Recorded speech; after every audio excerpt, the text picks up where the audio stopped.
qu'ils en parlaient de la Première Guerre mondiale, vos parents? Oh, bien sûr, j'ai été bercée par ça.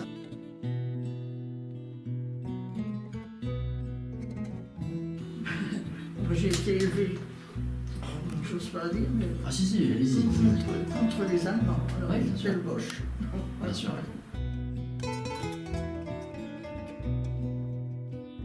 Je me souviens, c'est de ma grand-mère, par contre. Ah oui? Ma grand-mère, au moment de la débâcle, qui était... un jour, vous venez... Ben non, vous ne pouvez plus venir à Armigny, c'est fini. Armigny, il y a un canal et il y a un pont. Et les soldats qui se sauvaient jetaient leurs armes dans le canal. Et ma grand-mère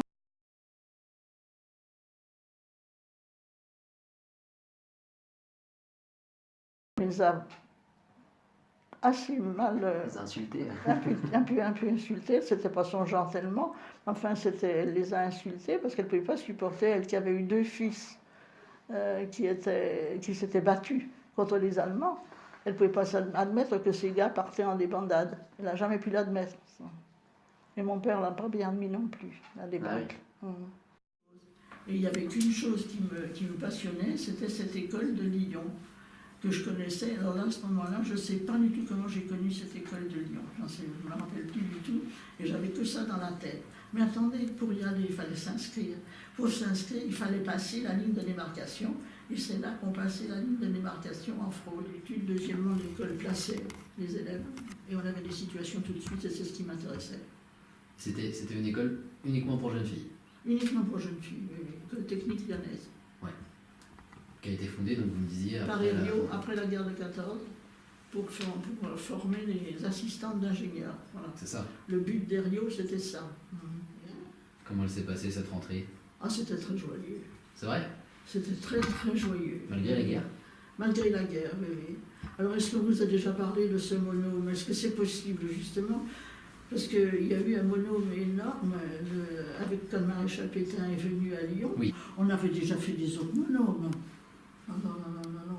Mais là, c'était le premier pour Pétain. Pour Pétain. C'est que Pétain, moi je l'ai vu d'assez près, c'était un vieillard qui était plein de malice, il avait foutu en boîte les étudiants, c'était rigolo parce que vraiment il les a mis en boîte. Et j'ai pas reconnu le Pétain que j'avais vu là, quand on l'a vu pour les procès, ce vieillard silencieux. C'est des monomes pour un oui, pour un non. Un gars, ça lui prenait, il allait fort, mon monome, fort, mon monome, fort, mon monome. D'accord. Et puis ça partait comme ça. Mais attendez, après il n'y a plus. Pourquoi? À partir du 11 novembre 1942. Parce que Lyon a été... Ah, ça a été... allemand. Là, je vous dis, la rentrée a été joyeuse. Mais l'année suivante, c'était plus ça du tout. On y reviendra sur comment ça se passait avec les Allemands. D'abord, j'aimerais juste revenir sur le lycée. Vous vous souvenez de quelle matière il était enseigné dans ce lycée de technique de jeunes filles? Bah, bien sûr. Est-ce que vous pouvez me le dire? Bon, il y avait déjà le français. On avait 2 langues, anglais, allemand, dessin industriel. Anglais, allemand, vous aviez le choix des langues? Vous aviez pas le choix? Non, c'était obligatoire anglais. Allemand, j'ai jamais rien fichu, j'ai jamais rien parlé, j'ai jamais rien pu faire. Bon, nul. Après, technologie, et puis alors chimie. Moi, j'ai fait chimie. Voilà. Physique, chimie. Pourquoi vous aviez choisi la chimie? Par préférence ou par défaut? Par préférence, parce que j'aimais manipuler, je croyais que j'allais faire des miracles. Mais vous aviez le choix, du coup, quand même, à l'époque. Ah, bah à l'époque, on avait le choix, mais j'étais pressée. Hein. Elle était située où, cette école? Alors, rue Bossuet, mais bien sûr. Rue Bossuet. Rue Bossuet. Et elle dépendait de la Martinière, alors? Alors, à ce moment-là, c'est une branche de la Martinière. C'est ça. Et donc, rue Bossuet, c'était, 36 rue Bossuet, c'était dans une ancienne école de jésuites. Et comment vous expliquer, c'était très beau comme bâtiment. On faisait de la rythmique dans la chapelle. C'était superbe. Moi, je m'envolais là. Et puis, regardez voir, je crois que l'arrêt, c'était Kléber. Ouais. L'arrêt du train. C'est ça? Oui. C'est ça, hein, Kléber. D'accord. Vous savez pourquoi je le sais? Premièrement, c'était mon arrêt. Puis deuxièmement, c'était le point de rendez-vous parce que Polytechnique était réfugié à Villeurbanne à l'époque. Alors les rendez-vous se faisaient à Kléber. On a fait une manifestation contre les, je ne sais pas quoi, j'en sais rien. Le jour où justement les Allemands sont rentrés à Lyon, ont passé la ligne de démarcation, mais c'était un truc un petit peu imbécile. On a retourné nos tabliers, enfin des trucs pour manifester quoi, j'en sais rien, mais c'est tout. Contre l'arrivée des Allemands. Pas beaucoup. Le jour de l'arrivée des Allemands, c'est pour ça que j'avais ça dans la tête, j'étais pas sûre. Vous manifestiez contre le fait qu'ils aient passé la zone. Voilà, bah bien sûr. Dans la fenêtre de cette place Taubira-Batel, on voyait les arriver comme ils étaient arrivés au Creusot, avec leur sidecar et puis leur... Ça vous a fait peur? Ben non, moi j'étais habituée. Mais les autres avaient peut-être un peu peur, mais enfin... Alors au début, les étudiants, c'était un peu farceur, mais on les faisait courir. Il fallait les faire courir. Alors, vous faisiez courir les Allemands? Oui, parce qu'on les... Comment vous faisiez? Il y avait des traboules. Oui.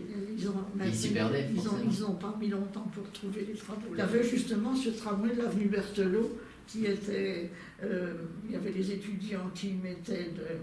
vous allez me corriger parce que je ne sais plus, moi. Je crois que c'était du chlorate de potasse, c'est deux ou trois cas, c'est ça, qui mettaient dans les rails. Absolument. Et ça pétardait. Et ça pétardait. Et nous, on prenait des mines attristées, on disait, oh, les Allemands étaient dans un terroriste. Et puis nous, on rigolait, mais un jour, ça n'a plus été du tout. Oui, un jour, c'est plus allé du tout parce qu'ils ont compris qu'ils faisaient marcher. Puis c'était toujours sur cette ligne de l'école de chimie, Berthelot. C'était toujours sur cette ligne, alors ils ont compris des tas de trucs. Qu'est-ce qu'ils ont fait? Comment ils ont réagi? Il y a eu des arrestations, il y a eu des gardes arrêtés, à l'époque, ils ne les tuaient pas encore, ils les battaient. C'est à ce moment-là qu'ils ont fichu le camp, que les étudiants sont partis au maquis, ils sont partis, il y en a même qui sont partis en Afrique du Nord, je crois. Je crois qu'il y en a qui sont partis, oui. Et bien en 1942, c'est à ce moment-là qu'il y a commencé à avoir des disparitions. On arrivait, t'as vu un tel, non, ça partait au maquis, ça partait. Il y avait des arrestations, moi j'avais des amis, des juifs, on ne les voyait plus, du jour au lendemain, on ne voyait plus. Il y avait des juifs dans votre école? Ah oui, j'ai eu 3 amis juifs. François, un jour, du jour au lendemain, on ne les voyait plus. Même les copains dans la rue. Parce que nous, on n'avait pas de portable. Alors, quand vous expliquez, on se donnait rendez-vous, on a dû vous le dire déjà, c'était des rendez-vous, on avait rendez-vous tous les samedis après-midi entre République et Bellecour, sur le trottoir de droite. On se rencontrait tous, et si on ne se voyait pas, on se faisait faire des commissions. Tu vois un tel, tu lui dirais que je veux le voir, je veux le voir. On se donnait rendez-vous, vous voyez, c'était notre trottoir. Et juste pour revenir sur ces disparitions, vous le saviez à l'époque ce qui se passait? Pas tellement. On ne comprenait pas, on ne savait pas. Comment vous vous amusiez avec vos amis? Est-ce que vous pouviez sortir? Il y avait des sauteries, ça s'appelait. Des sauteries, qu'est-ce que c'est? Oui, on allait danser un petit peu, mais c'était tout à fait privé, un club, vous voyez, ça n'y avait pas. Ça faisait la moitié école de danse, la moitié tout ça. Enfin, moi, personnellement, je ne sortais pas beaucoup, je n'avais pas d'argent. Justement, avant que vous veniez, je me disais, mais bon sang, je vois que 3 films au cinéma. C'était Goupil Main Rouge. La leçon de chimie commence à 5 heures avec une actrice italienne dont je ne me rappelle plus le nom. Et puis le 3e film, c'était, vous savez, l'histoire de Rodolphe, le fils de Sissi, qui s'est suicidé avec sa fiancée, mais je ne peux plus me rappeler le titre du film.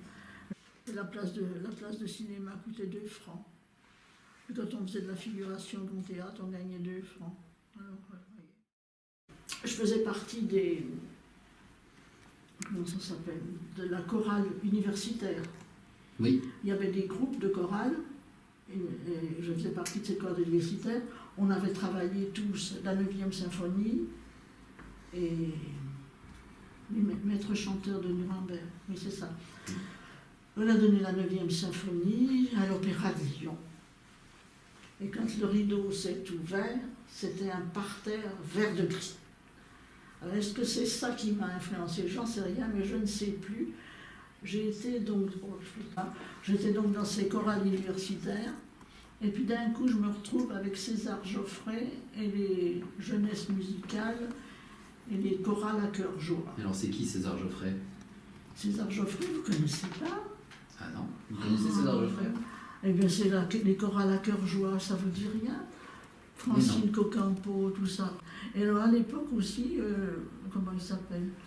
À l'Opéra de Lyon, c'était André Cluitins, c'est pas écrit sur votre machin, André Cluitins qui dirigeait l'Opéra de Lyon. C'est tout simplement que j'avais envie de voir Madame Butterfly, moi, puis j'avais pas de sous, alors comment j'ai fait? Je suis rentrée par l'entrée des artistes, qui est sous le péristyle du Grand Théâtre, sur le côté là. Le plus drôle, c'est que je suis arrivée, donc le premier acte était commencé, puisque je ne pouvais pas arriver quand il y avait du monde, hein, en même temps que le public. Puis je me suis mise dans un coin, puis j'ai écouté Madame Butterfly. Puis à un moment donné, j'ai complètement oublié ce que je faisais. J'étais tout dans Madame Butterfly, je me suis mise à pleurer. Et l'ouvreuse est venue, elle dit « Oh, ma petite, mais vous ne pouvez pas, non, je vais vous chercher une place. » Elle m'avait trouvé une place, je n'avais pas payé rien.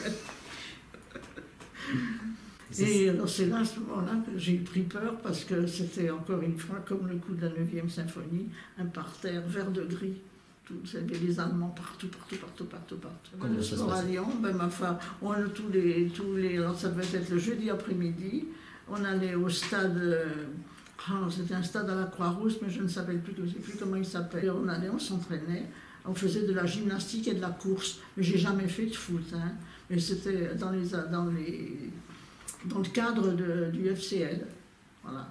Et c'est comme ça qu'on a fait, et je ne peux pas arriver à me rappeler la date, il y avait eu une énorme manifestation de sportifs, de gymnastique, au stade Gerland. Voilà. C'était magnifique. Mais il n'y avait pas de sport dans le cadre de votre lycée? Ah si, il y avait des leçons de gymnastique. Ça bien après.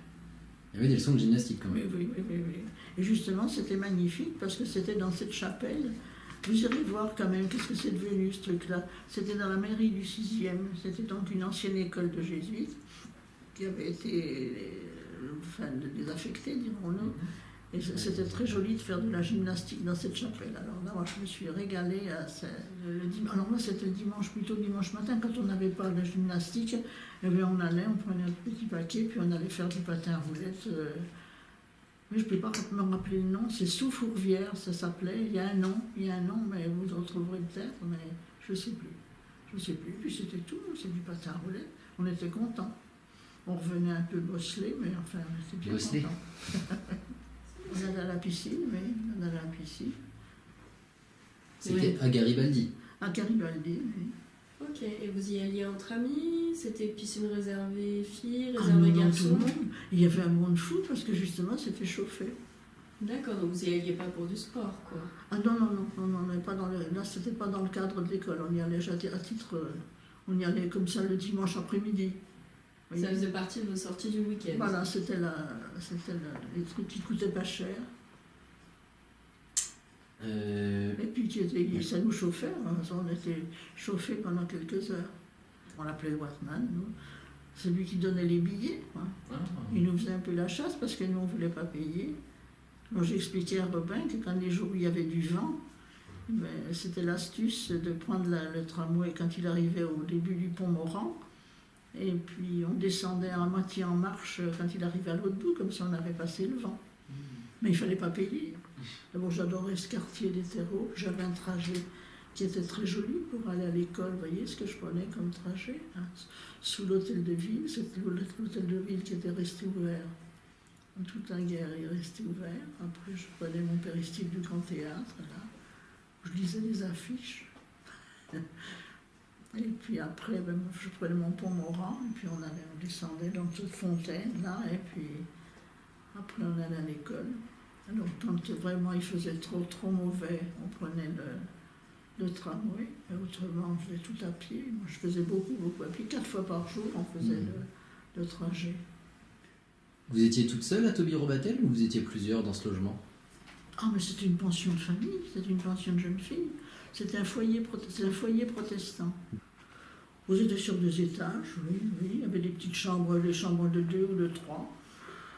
On avait de la peine pour bosser parce qu'on n'avait pas de place pour s'installer.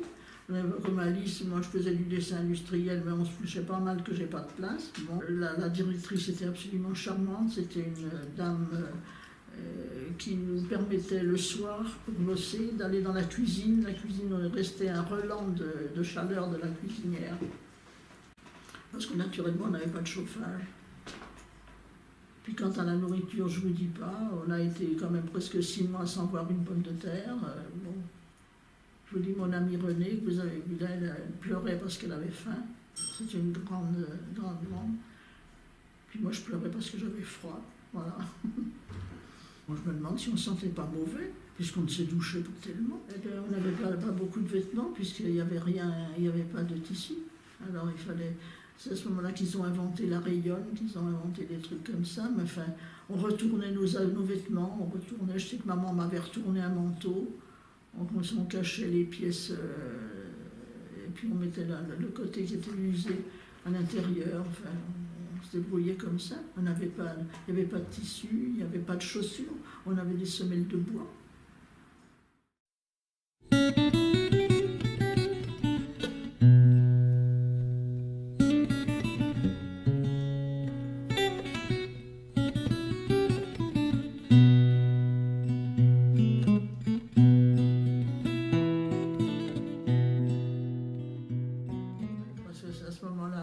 Au début, je vous dis, les Allemands, on rigolait plutôt, on avait des idées de se moquer d'eux, puis après, c'est devenu grave, alors ça s'est durci, et puis c'est à ce moment-là que tout le monde a pris des positions diverses. Quoi.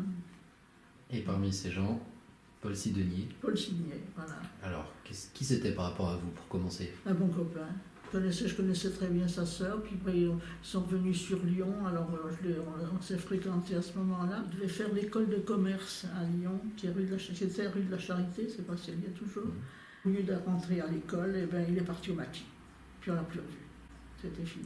Il fait partie du maquis sur Montchanin, il était.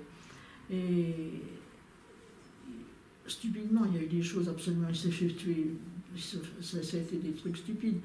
Il était avec son chef et 3 autres, avec des mitraillettes, tout ça, dans une traction qui roulait en direction de Montchanin. Et ils se sont aperçus à un moment donné qu'ils étaient suivis. Et leur chef a dit aux 3 qui étaient là, qui avaient des armes, il y a des buses le long de la rue, de la route, je vais ralentir dans un tout de même, vous vous enfilez dans les buses, et moi je continuerai, ils me suivront. C'est ce qui s'est passé.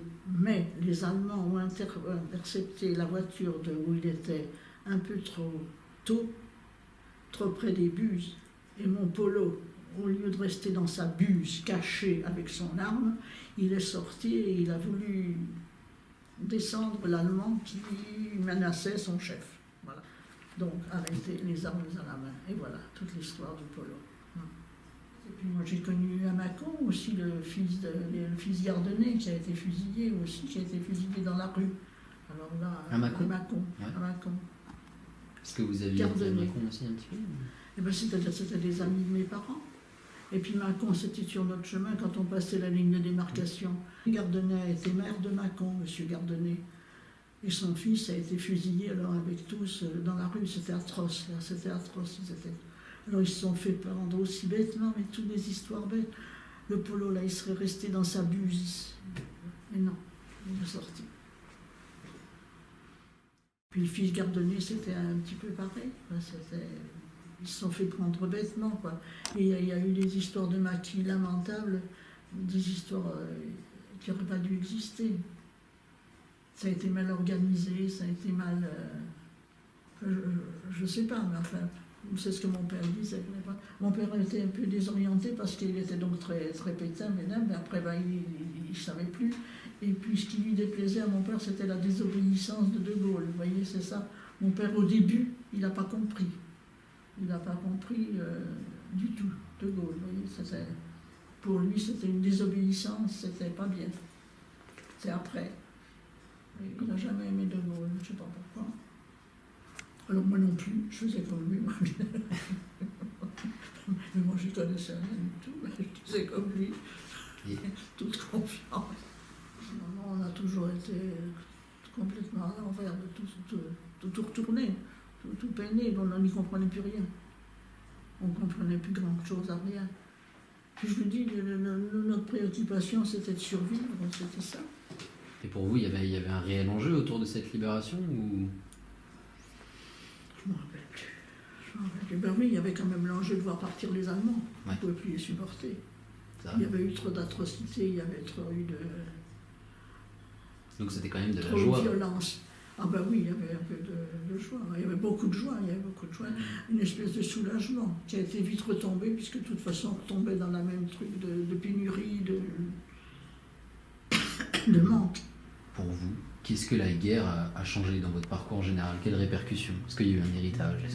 On ne peut pas dire, c'est la destinée.